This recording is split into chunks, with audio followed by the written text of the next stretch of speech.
Bom dia a todos. Essa é a reunião clínica aqui da Fundação Oswaldo Ramos, do Hospital do Rim, da disciplina de Nefrologia da Escola Paulista de Medicina. E hoje nós temos a honra de contar com a presença do Dr. Marcos Bastos. Ele é graduado em Medicina na Universidade Federal de Juiz de Fora, é mestrado em Ciências Médicas também pela Universidade do Estado do Rio de Janeiro e fez doutorado em Nefrologia aqui na Escola Paulista de Medicina. Hoje ele é professor titular da Universidade Federal de Juiz de Fora, aposentado, e é professor da Faculdade de Ciências Médicas de Saúde de Juiz de Fora e da Faculdade Ubaense. O Marcos vai falar sobre ultrassonografia à beira do leito, que algumas pessoas usam como uma denominação POCUS, e como tornar o exame físico mais acurado. Nós conversamos recentemente sobre a necessidade do médico adquirir habilidades adicionais, e essa é uma habilidade adicional importante no exame físico. Os pioneiros foram os obstetras. Eu sempre brinco assim, eu já faço isso no consultório de maneira rotineira há muito tempo, faz parte do meu exame físico, não é uma coisa que acrescenta custo para o paciente, mas eu acostumei tanto a fazer ultrassom que mesmo o paciente que eu vou fazer ultrassom, que já passou aqui comigo a semana passada, eu faço porque faz parte do meu exame físico, enxergar de novo a imagem do rim. E também menciono sempre que se eu fosse cardiologista, eu teria um ecocardiógrafo no meu consultório, e o Marcos também vai falar sobre como isso pode ser ensinado na graduação. Tem várias pessoas que passam aqui no Hospital do Rim por estágio de 3 ou 4 meses e buscam, além da formação clínica, a formação no ultrassom daqui, que o Rodrigo colabora bastante, e também com o Luiz Moura, para aprender, pelo menos, as bases assim, de interpretação de uma biópsia renal. Então, Marcos, muito obrigado assim, pela sua disponibilidade e também pelo seu pioneirismo nesse assunto que você tem trabalhado bastante aí. Muito obrigado, Marcos. Bom dia a todos, obrigado, Medina, pela oportunidade, aos colegas da Escola Paulista. A gente vai abordar com vocês hoje, então, é a ultrassonografia à beira do leito, como tornar o exame físico do nefrologista mais acurado. Essa aqui é a doutora Vicky Nobel, ela é uma colega emergencista americana, e eu assistindo a aula dela uns 10 anos atrás, a Vicky chamou a atenção de que a ultrassonografia não é somente olhar a imagem, é também entender a fisiopatologia da doença do paciente. Para título de exemplo, eu trouxe essa imagem.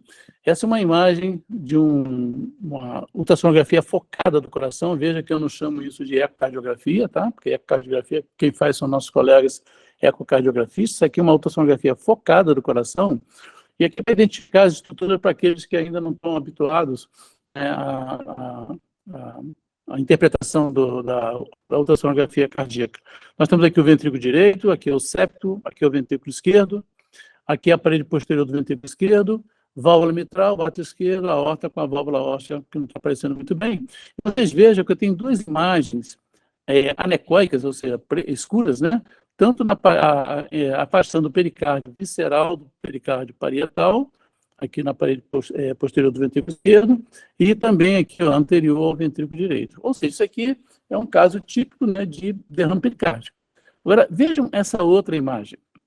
Eu tenho também derrame pericárdico, aqui apontado pela flechinha azul.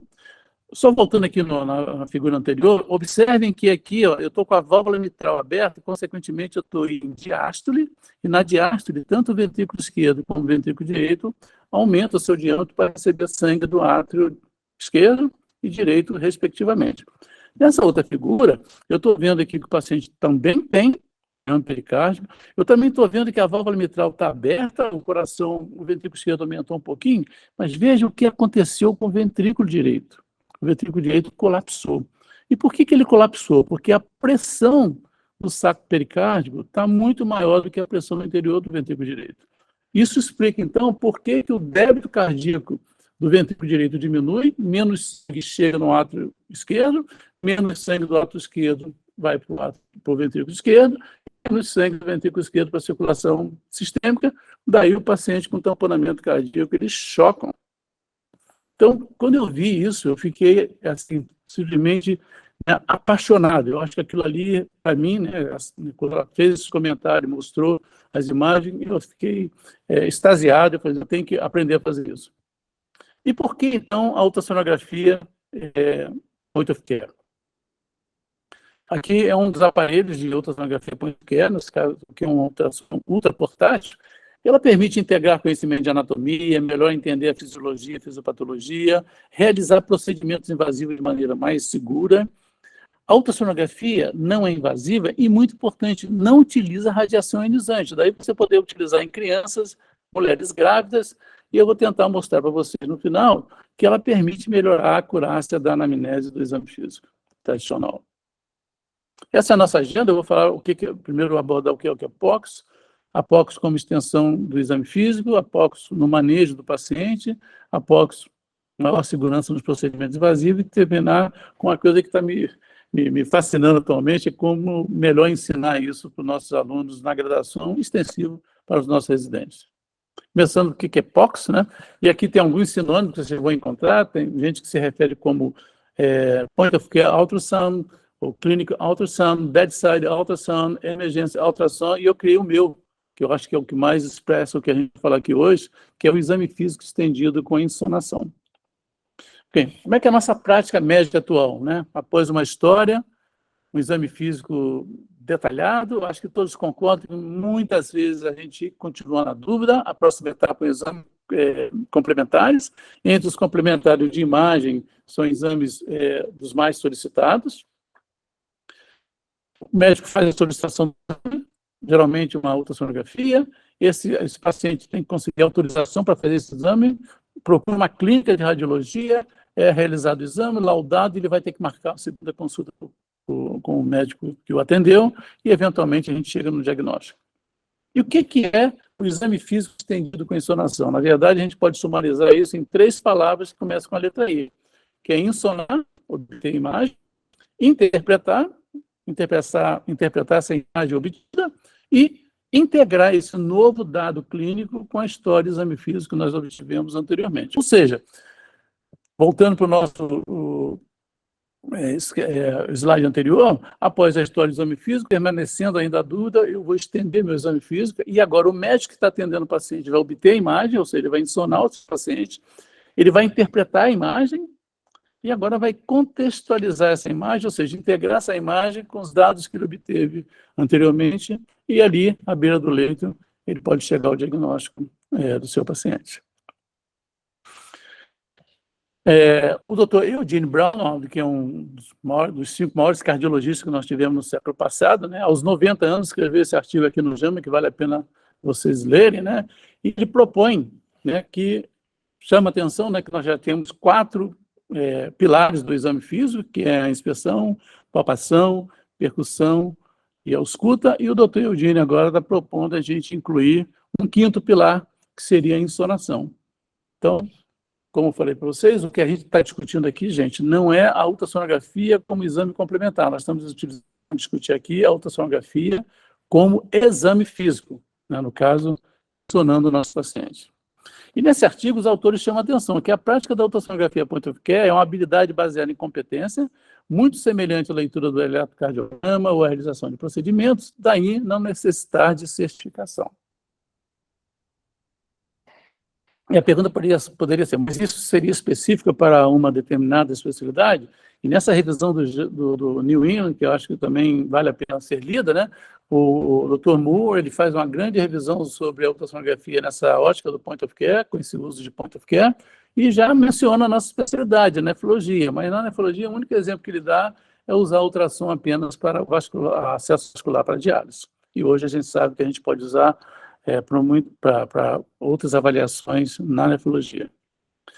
Mas eu queria lembrar vocês 2 aspectos importantes. Primeiro, que a insonação é para responder perguntas específicas, com resposta do tipo sim ou não.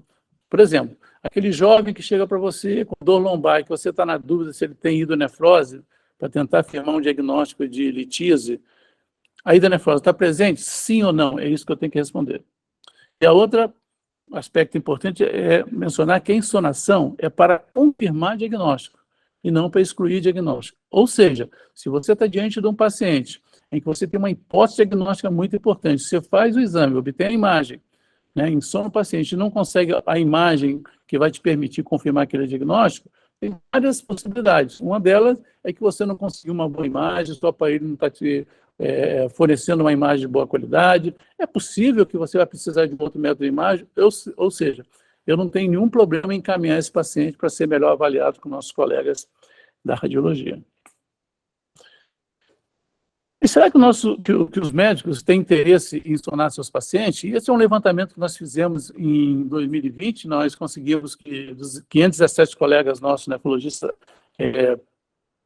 respondessem ao nosso questionário sobre como, se eles tinham interesse de utilizar a ultrassonografia e como que eles usavam a ultrassonografia no dia a dia.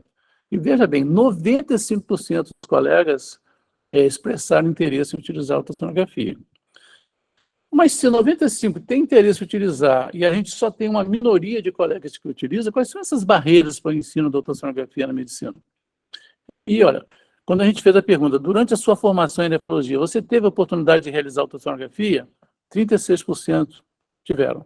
E nesse estudo, a maioria dos colegas que responderam, colegas que foram formados na região Sudeste e Sul, muito pouco da região Norte e Nordeste. Então, ou seja, desses 36%, eram 36% que tiveram treinamento em programa de residência em que já se fazia ultrassonografia de alguma maneira.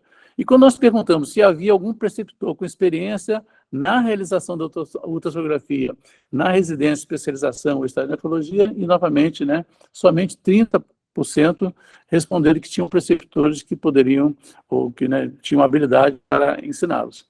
E quando a gente foi perguntar para esses colegas quais são as barreiras que ele encontrava para utilizar a ultrassom no dia a dia, não foi, né, surpresa observar que a maioria é por causa do preço da máquina, seguido de falta de tempo em aprender a fazer ultrassonografia.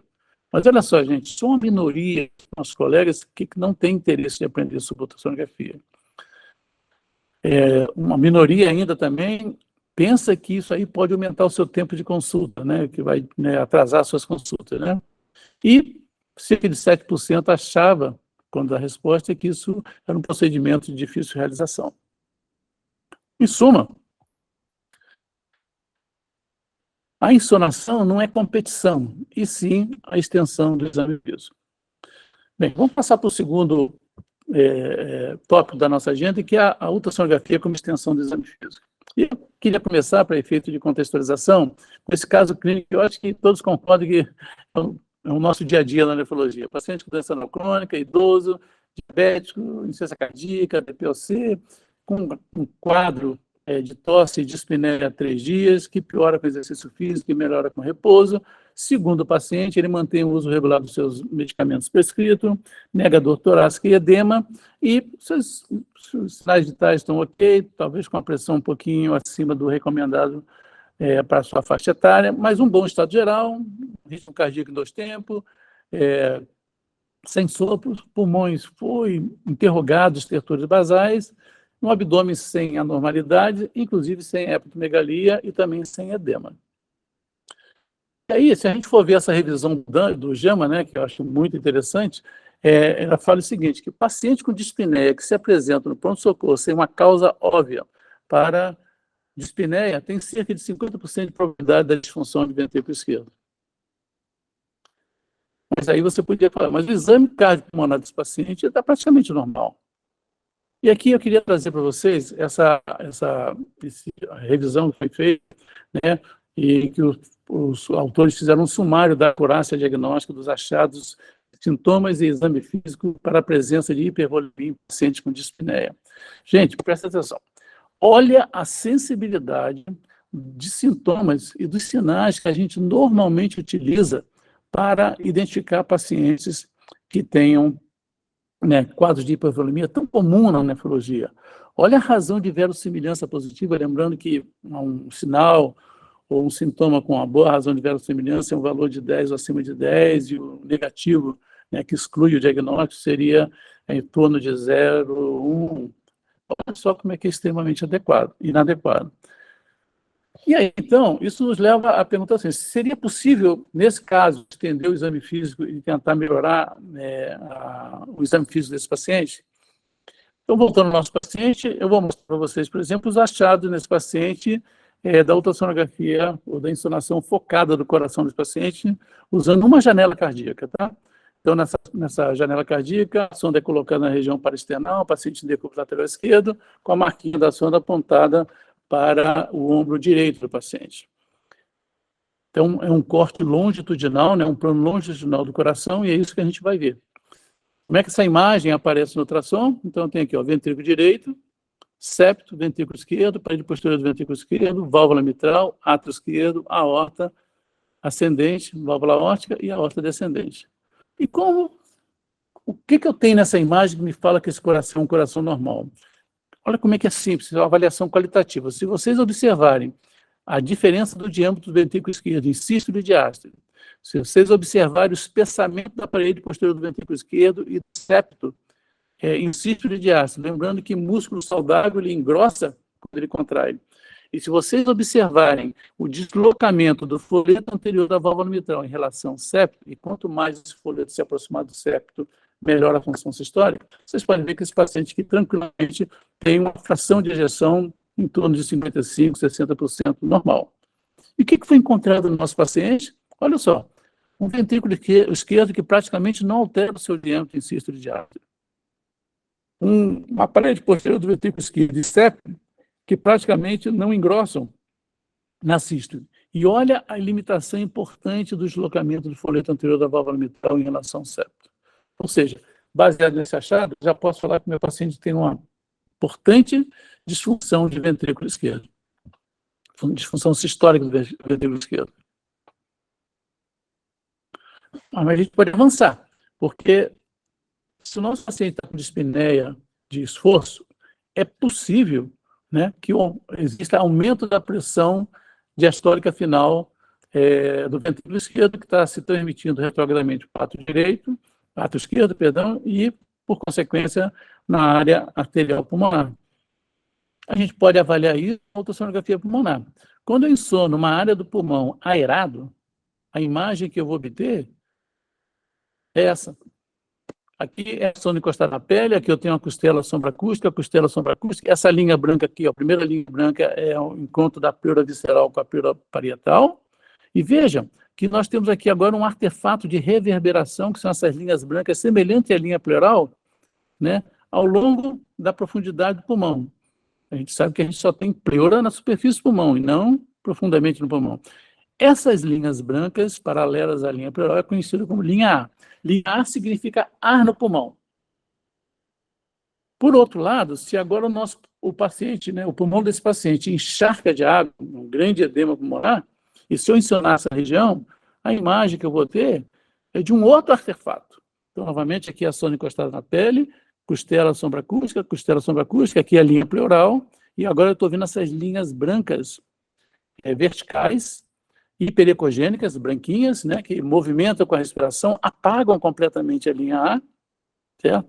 E essa imagem é compatível com uma síndrome intersticial pulmonar, que pode ser por água, pode ser por fibrose, pode ser por inflamação, tipo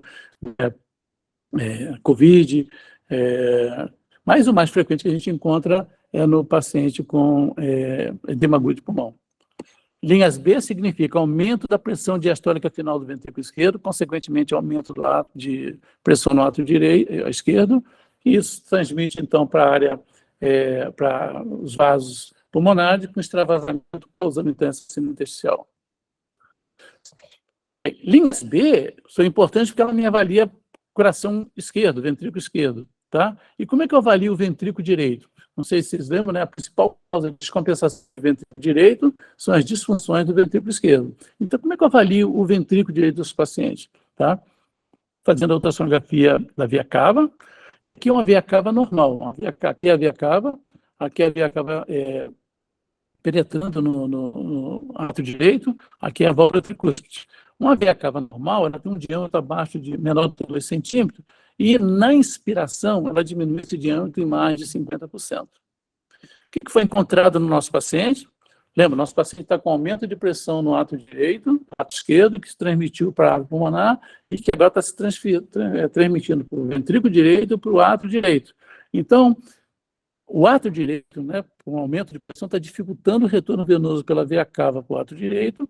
Consequentemente, a veia cava adquire um tamanho acima de 2 centímetros e, olha só, praticamente não varia esse diâmetro com o ciclo respiratório, sugerindo, então, um grande aumento no ato direito. Se a gente quiser ser um pouco mais específico, a gente pode fazer até o Doppler da veia porta, né? A veia porta é uma veia muito fácil de identificar, aqui é um Doppler colorido, o fluxo de sangue aparece vermelho, porque no caso o sangue está indo em direção à sonda do ultrassom, então sangue em direção à sonda do ultrassom, a imagem é vermelha, e quando o sangue está se afastando é azul. E a veia cava, ela tem uma parede bem definidinha, bem branquinha. Se eu fizer agora o Doppler dessa veia cava, o padrão normal é isso aqui, ó. É um fluxo sanguíneo contínuo ou minimamente pulsado. Aí eu fiz um gráfico aqui para melhor ilustrar isso para vocês. Aqui é a pressão no interior do ato direito, pressão venosa central, e aqui é o padrão de congestão pulmonar do fígado. O normal, né, é a gente ter aquele fluxo que eu falei. Quando a pressão no ato direito é normal, o fluxo da veia porta é contínuo ou minimamente pulsado. À medida que o fígado está ficando congesto, né, por um grande aumento de pressão venosa central, esse fluxo apresenta um padrão pulsado e no grau máximo de congestão, ele passa a ser pulsado aqui monofásico e aqui pulsado bifásico, com ondas positivas e negativas. Então, essa é uma maneira que hoje está se utilizando para a gente avaliar melhor congestão de órgãos, tipo fígado, né? A gente pode fazer isso na veia interlobular renal, pode fazer na veia femoral comum. E tornar, então, essa avaliação do nosso paciente mais refinada. Finalmente, não foi descrito nesse paciente, mas ele poderia apresentar derrame pleural. Então, o que acontece quando eu insono essa região aqui, ó, do ângulo costofrênico à direita, tá? Então, as estruturas que eu tenho aqui abaixo da pele da costela, eu tenho o fígado, o rim, corpos vertebrais, eu representei aqui em branco o diafragma. Qual é a imagem que eu posso tornar esse paciente aqui pela linha axilar média, aproximadamente, linha axilar, tá? O rim, gente, são vascularizados, tem muito sangue, e o sangue é o melhor, o líquido, né, é o melhor condutor de som. Olha o que eu vou obter, ó. Aqui é a sonda encostada na pele, primeiro a estrutura que eu vou encontrar é o fígado, posterior ao fígado eu tenho o rim, e como fígado e rim são excelentes condutores de som, eu vou ver aqui essas linhas brancas onduladas correspondem aos corpos vertebrais. Bem, normalmente, a gente só consegue ver corpos vertebrais até o limite do diafragma. Por quê? Acima do diafragma, então lembrando que aqui é abdômen, aqui é tórax, acima do diafragma eu tenho ar no pulmão. O pulmão é, né, um dos principais inimigos da ultrassonografia, e o ar é um dos grandes inimigos da ultrassom. Tá? O outro aspecto importante é que eu estou vendo uma imagem acima do diafragma, e eu não posso ver pulmão normalmente acima do diafragma, porque o pulmão tem ar e o ar bloqueia o som. O que eu estou vendo aqui é uma imagem espelho do fígado. O diafragma é um excelente refletor de som. Bem, o que acontece agora se o nosso paciente desenvolve um derrame pleural? E não precisa ser de grande monta, não. Derrames pleurais, acima de 20 ml, você já consegue diagnosticar com ultrassonografia. Tá? Olha o que acontece agora. Acima do diafragma, a imagem espelho é substituída pela imagem, essa imagem espelho é substituída por uma imagem anecoica, lembrando que imagem anecoica corresponde a líquido na 2D. E olha que interessante, os corpos vertebrais que normalmente eu só consigo ver até o limite do diafragma, agora eu consigo ver também acima do diafragma, porque o líquido agora criou um caminho para o som e eu consigo fazer, então, facilmente, e assim, questão de segundos, um diagnóstico se meu paciente apresenta ou não derrame pericárdico, achado que não foi observado no paciente como visto inicialmente. E nesse artigo, o autor faz uma linha do tempo, né, de como vão acontecendo as coisas na insuficiência cardíaca, né? O indivíduo sai de uma situação de alveolemia, mais ou menos no dia menos 30, no dia menos 20 ele começa com congestão hemodinâmica, e aí isso se expressa, né, pelo aumento de pressão diastólica final de enchimento do ventrículo esquerdo, átrio esquerdo e posteriormente na área pulmonar. Ele entra com congestão orgânica, com alteração da impedância intratorácica, o indivíduo começa a ganhar peso, e a congestão clínica, quando ele se torna sintomático, tá? Que é praticamente aparece quando você é praticamente cansado. O interessante é que a ultrassonografia nos permite identificar o paciente aqui, ó, mais ou menos 3 semanas antes dele descompensar completamente, quando eu consigo fazer esse diagnóstico com os métodos que a gente aprendeu até hoje, né, que é inspeção, palpação, percussão e ausculta. Eu queria agora só mencionar um pouquinho, vou fazer a revisão extensiva da literatura sobre POCs no manejo do paciente, mas uma pergunta que se faz é a seguinte: a ultrassonografia aponta melhora desfecho, mortalidade e readmissão? E aí a resposta poderia ser simples. O principal objetivo da ultrassonografia é estender o exame físico. Adicionalmente, existem vários fatores que tornam difícil incluir a ultrassonografia como uma variável independente em muitos desses estudos. Tá? Eu queria mostrar para vocês, por exemplo, como, por exemplo, a ultrassonografia de pulmão tem ajudado no manuseio de pacientes nossos, mas também pelos nossos colegas cardiologistas. Esse é um trabalho feito pela doutora Vicky Nobel, que eu mencionei no início da aula, em que ela ultrassonografou os pacientes antes da diálise, durante a diálise e após a diálise. Tá?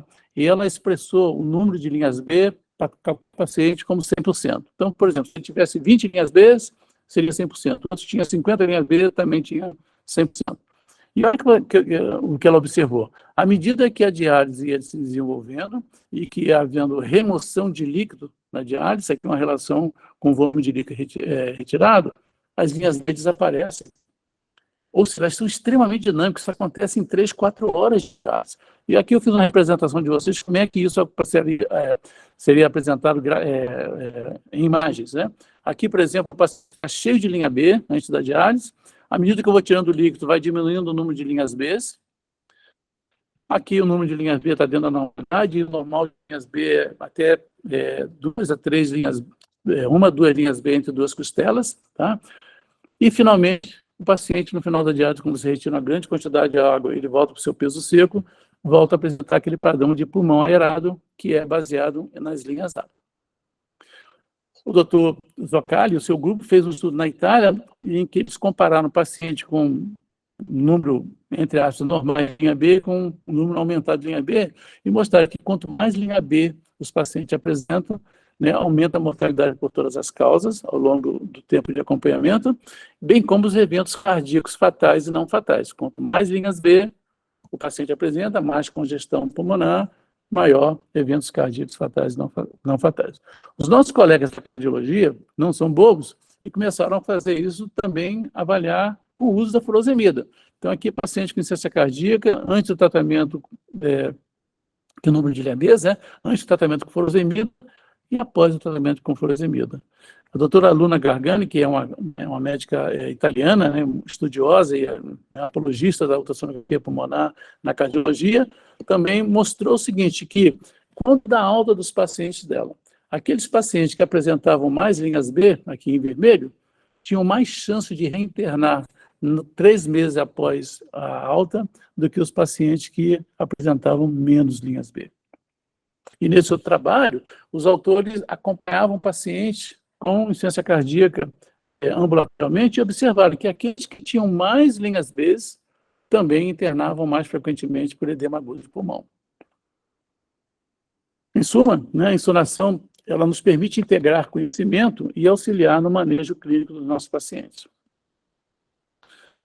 Com relação ao uso da ultrassonografia point of care, né, na segurança de procedimentos invasivos, eu vou só mostrar um trabalho para vocês, mas antes disso, queria mostrar para vocês que o mais frequentemente, quando a maioria dos nossos colegas nefrologistas estão fazendo a punção venosa central, no caso aqui da jugular interna, baseada em referenciais anatômicos. Tá?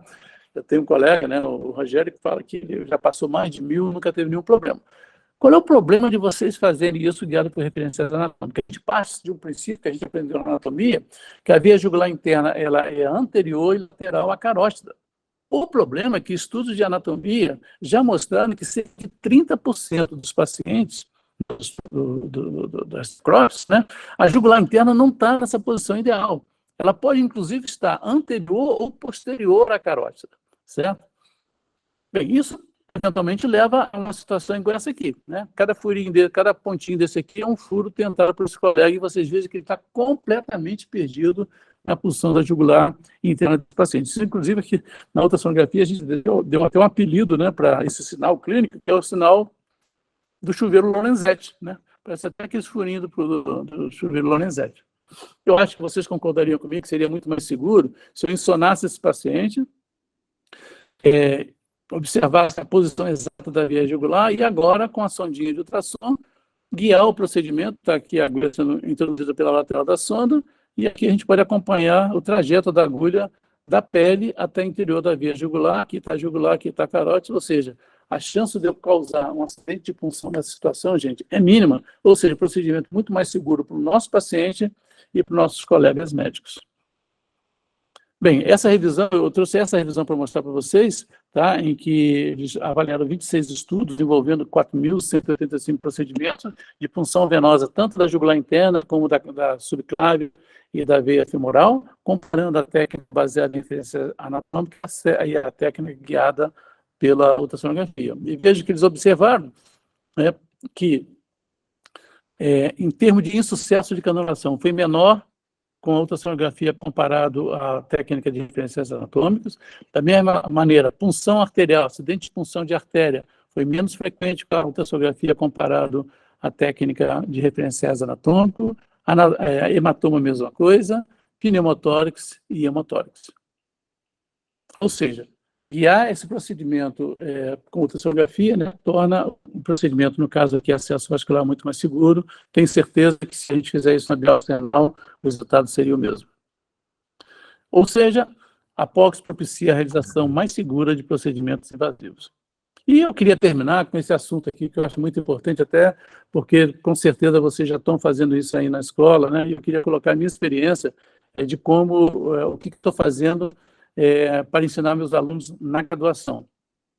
Bem, importante mencionar que a insonação ela pode ser realizada em diferentes cenários, na nefrologia, por exemplo, a nível de consultório, nas visitas em enfermaria, nas nossas unidades de diálise, bem como no manuseio dos nossos pacientes em unidade de tratamento intensivo. As máquinas de ultrassom, a ultrassonografia foi desenvolvida no início da década de 50, eram máquinas muito grandes, né? Lembrava até uma geladeira. Mais ou menos na década de 80, essas máquinas se tornaram transportáveis. Na década de 90, apareceram as máquinas portáteis, e atualmente nós temos as máquinas handheld.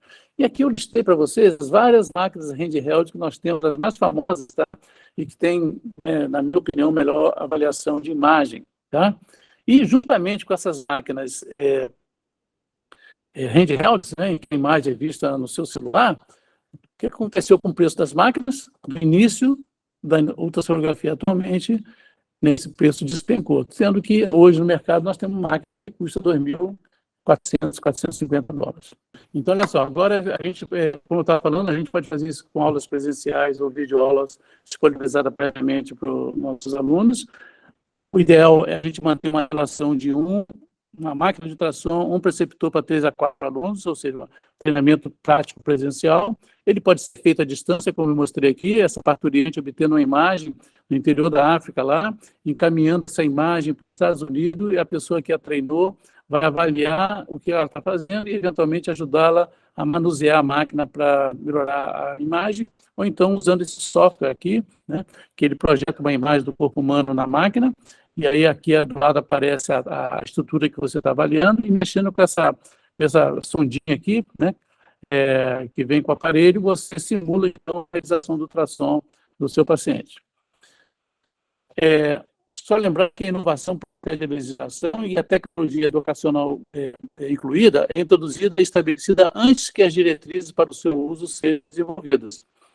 Isso aconteceu na cirurgia robótica, na cirurgia laparoscópica, na cardiologia intervencionista, e está acontecendo na insonação. E eu aprendi, não muito tempo atrás, que quanto mais a gente fala, menos as pessoas se lembram, né?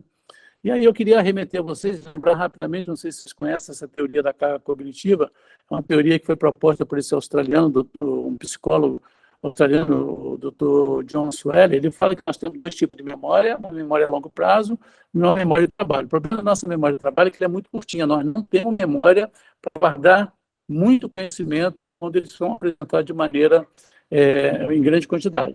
E essa memória de trabalho, segundo ele, ela tem três cargas. Uma carga intrínseca, que é relacionada à complexidade inerente da tarefa, uma carga extrínseca, que é a maneira como os recursos que eu vou utilizar para tentar ensinar, né, esse novo aprendiz. Só que aqui nós temos um grande problema, né, que são chamados distratores, e acho que todos concordam que o maior distrator hoje do estudante, do residente, ou nosso mesmo, chama-se celular. Na minha aula é proibido a gente usa de celular, tá? E terceiro seria a carga relevante, que é aquele espaço que eu preciso ter na minha memória para me organizar, né, o meu conhecimento na forma de esquema, de maneiras que eu possa me lembrar do que eu aprendi a curto, médio e longo prazo. E aí, olha só, quando eu vou ensinar ultrassonografia, né, eu tenho várias possibilidades, vários recursos do ultrassonográfico. Por exemplo, eu tenho o modo 2D, que é um espectro de cinza, tenho o Doppler colorido, o Doppler de potência, o Doppler tissular, o Doppler pulsado e o Doppler coreano. Dentro dessa ideia de que menos é mais no aprendizado, o que eu fiz? Quando eu vou ensinar, eu corto todos os Dopplers e só mostro a ultrassonografia 2D.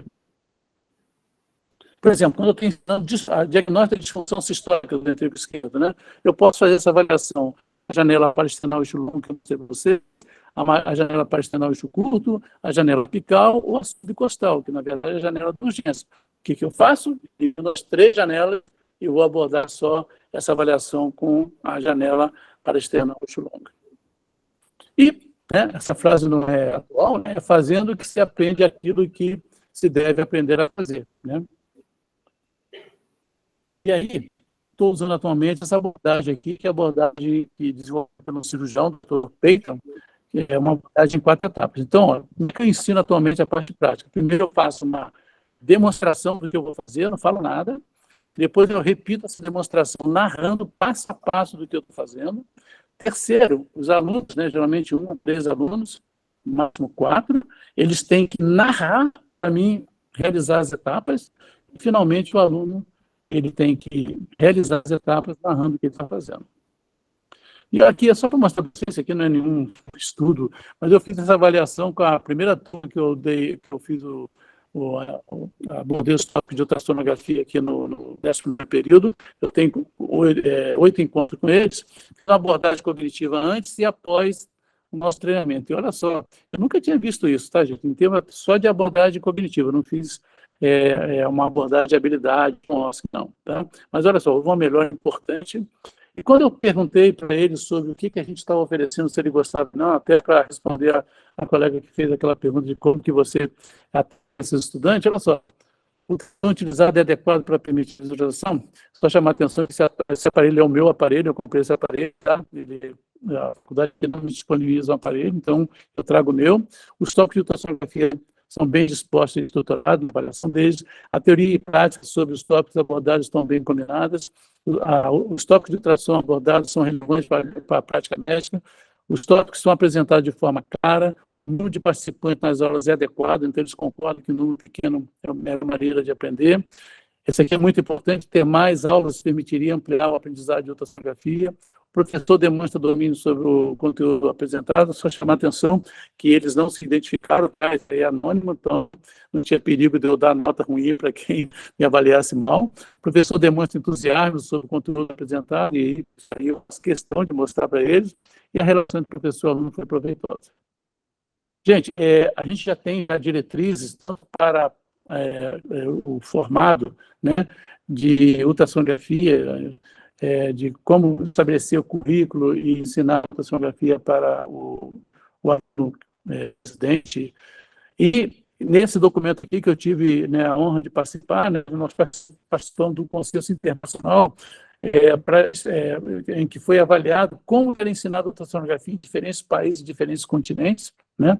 Isso aqui é uma verdadeira bíblia para quem quiser aprender a introduzir a ultrassonografia na graduação médica, né? Nossos termos de nefrologia estavam incluídos lá naturalmente.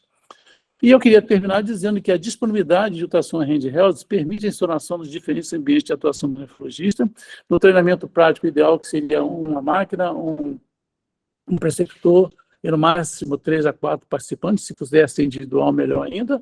Evitar a sobrecarga de conhecimento, ou seja, se for começar a treinar os residentes, não começa a tentar mostrar muita coisa, não, começa com as coisas mais básicas, e à medida que repetindo que ele for ganhando, né, mais conhecimento, mais habilidade, a gente vai introduzindo em diferentes momentos tópicos mais avançados. Queria deixar essa mensagem da minha netinha Aurinha, lembrando que o ultrassom não tem cérebro, nós temos que usar o nosso, na verdade nós estamos fazendo exame físico, e também citar o Dr. John Dewey, que fala o seguinte: se nós ensinamos nossos estudantes de hoje da forma com que aprendemos antes, será que estaremos roubando seus futuros? E lembrar essa frase famosa, né, do Dr. William Euler, né, o pai da medicina moderna, né, que a medicina é a arte da incerteza e a ciência da maior probabilidade. E aí eu tive que pedir a ajuda de um colega, né, que complementou o que o Dr. John William Euler falou, dizendo que a ensonação permite tornar a medicina menos incerta e mais provável. E terminar agradecendo mais uma vez a vocês pela atenção e colocar à disposição para a gente discutir o que foi apresentado. Bom, Marcos, muito obrigado. Vou pedir para o professor Sérgio Draghi fazer um comentário. Parabéns, Marcos, pela sua aula e pela sua determinação de entrar nesta área que é futuro, é um futuro que está aparecendo para nós, já em alguns países, você já acertou, você já disse mesmo que alguns lá no Canadá já estão fazendo formação médica acompanhada de ultrassom desde o primeiro ano. Esse assunto é um dos assuntos que nós estamos discutindo genericamente entre professores aqui. E a ideia é aliar inteligência artificial dedicada, quer dizer, você só já vai fazer a ultrassonografia, a insonação, já acoplada a um processo diagnóstico de IA. Isso era uma coisa que estava sendo discutida, como fazer isso.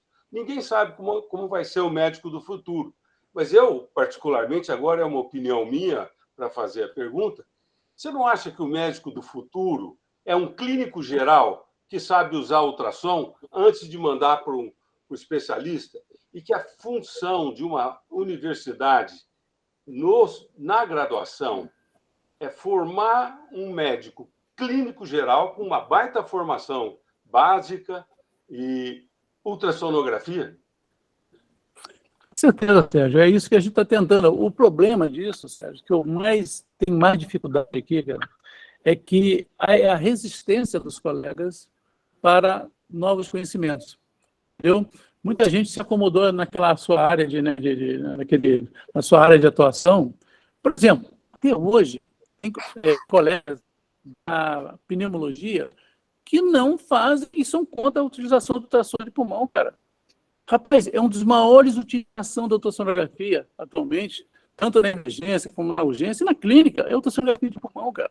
E os caras insistem em dizer que não pode ser feito porque tem ar no pulmão, e o pulmão, o ar bloqueia o som. Mas a ultrassonografia de pulmão é toda baseada em artefatos. Tá? Então, a gente interpretando esses artefatos que eu mostrei para vocês aqui, linha A, linha B, a gente consegue chegar a esse diagnóstico, isso já foi mostrado, já está mais do que mostrado na literatura. Tá? Então, eu concordo com vocês, novamente, nós estamos ensinando aqui exame físico, nós não estamos ensinando ultrassonografia como método para o médico amanhã ganhar dinheiro com isso aí. Nós estamos ensinando exame físico. Então, no nosso curso, quando a gente faz, eu faço questão de chamar a atenção seguinte: olha, nós estamos treinando aqui indivíduos normais, eu vou te mostrar janelas para você obter as imagens, tá? A parte de patologia geralmente vai nas aulas que a gente envia previamente. Agora, a partir daí, você sabendo obter a imagem, como obter a imagem, agora você vai para a prática e vai começar a praticar isso aí. E aí você, à medida que você vai fazendo, tem uma curva de aprendizado, como tudo em medicina, né? Vai ter uma curva de aprendizado, até eventualmente ninguém vai proibir você ser um expert em insonação, né? Olha, só para você ter ideia, uma das maiores autoridades em ultrassonografia da tireoide não é radiologista, é um endocrinologista. O cara faz isso todo dia, manda para o patologista, tem um resultado que ele viu lá na ultrassonografia, o cara hoje sabe tudo daquele negócio. Muito mais que muitos radiologistas, né? Medina, eu tive em setembro, agora a última vez que eu tive lá em Santarém, o Emanuel estava com um aparelhinho desse, uma caneta praticamente, e revisando todos os nossos transplantados, ver se estava hipertenso, se tinha estenose da artéria, não tinha, mas tinha uma diferença de fluxo. Então, isso realmente entrou para o pessoal mais jovem de uma forma muito, lá em Santarém, rotina. Eu fiquei surpreso, porque conosco aqui ainda a gente está muito atrasado, sabe? Mas é motivante a tua palestra. Walter, o Emanuel fez um curso conosco no ano passado, lá em Belém. Entendeu? E ele ficou encantado com isso, entendeu? E ele está usando direto. Muito. Muito. E, poxa, foi um curso de fim de semana, entendeu? A partir daí ele começou a utilizar e hoje, como você viu, ele está utilizando no seu dia. Muito bem. O último comentário da Juliana, antes de nós encerrarmos. Doutor Marcos, parabéns pela apresentação. Eu achei que o senhor ia mostrar rim, mas quando o senhor falou que era extensão do exame físico, ficou bem claro. O senhor mostrou coração, mostrou pulmão, então eu acho que abre nossa cabeça mesmo para entender melhor a medicina. E eu só queria saber, quando o senhor mostrou do seu consultório, eu não vi, o senhor usa conectado ao celular ou o senhor usa tipo um laptop? Então, os portáteis, ultrassons portáteis, vem na forma de um laptop, tá? Na verdade, é um software que eles colocam no ambiente, na plataforma Windows, e aí você usa como fosse o computador. Agora, você pode utilizar esses ultra portáteis, né? Esse que cabe na palma da mão, e a imagem ser gerada tanto no celular, como a imagem ser gerada em tablets, entendeu? E aí vai depender do sistema que você está utilizando, e se você quiser uma imagem um pouquinho maior, você usa no tablet. Se quiser celular, você usa no celular. A vantagem de usar no celular é que você segura a máquina com uma das mãos, né, intencionando com a outra, e com os dedos da mão você só desliza a tela do aparelho, você aumenta o ganho de imagem, diminui o ganho de imagem, aumenta a profundidade, diminui a profundidade. Às vezes com tablet não dá a gente fazer isso, porque como o tablet não cabe na mão muito bem, aí você tem que apoiar em algum lugar. Mesmo que você está, às vezes, no CTI, passando a visita, não dá para ficar, né, apoiando o aparelho em qualquer lugar, porque você pode estar levando infecção de um paciente para outro. Tá ótimo. Muito obrigada, doutor Marcos. Marcos, antes de passar a palavra para o senhor, eu queria te agradecer. Eu vou passar a palavra para você de novo e anunciar a reunião da próxima semana, que é o doutor Lúcio Requião, que vai falar de monitoração de anticorpos no pós-acompanhamento, no pós-transplante renal. O doutor Lúcio, ele é professor adjunto da disciplina de nefrologia aqui da Unifesp, e ele coordena o núcleo de ensino e pesquisa do Hospital do Rim, da Fundação Oswaldo Ramos, ele vai falar na próxima semana. Marcos, muito obrigado. Eu queria passar a última palavra para você. Muito obrigado pela tua apresentação, que traz assim, uma possibilidade de cada um de nós aqui desenvolver, como eu disse, habilidades adicionais que facilitam bastante o exame físico, diminui o custo para o paciente e melhora bastante a efetividade da consulta. E como você mencionou bastante, isso é uma parte do exame físico e que depois você acaba encaminhando alguns pacientes que precisam para o ultrassonografista. Bom, Marcos, muito obrigado.